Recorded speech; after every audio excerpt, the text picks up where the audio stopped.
aho abantu batakumva niho ubuzima butangirira kuwizera.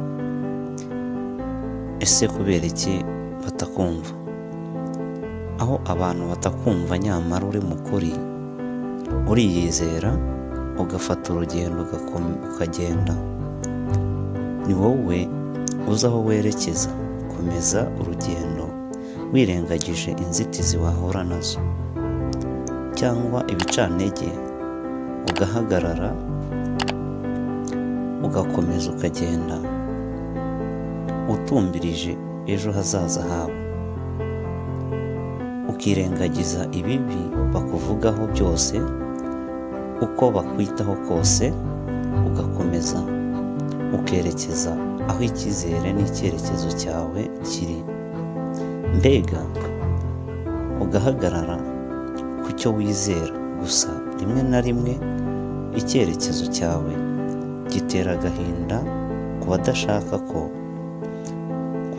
ko utera imbere.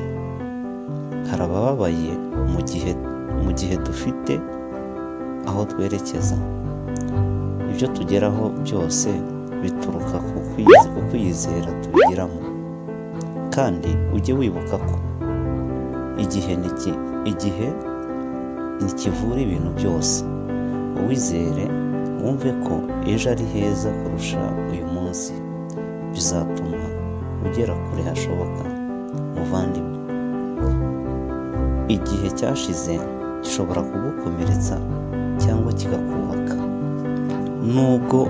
Nubwo ibyahise bidapfa kuva mu muntu, urakomeza ukabana nabyo kugeza igihe ubirenze.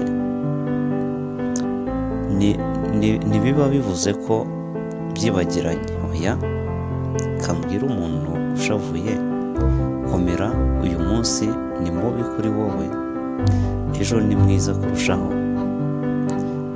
Ibyo unyuramo uyu munsi bitanga iherezo ry'ibyabanje. Komera. Foromire y'ubuzima ni ibyiza n'ibibi, muvandimwe.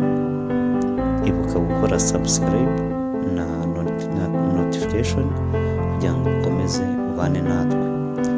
Mbwira muri comment uko ubyumva, kandi musaba gukora subscribe. Mwari kumwe rwose na Dusengumuremyi.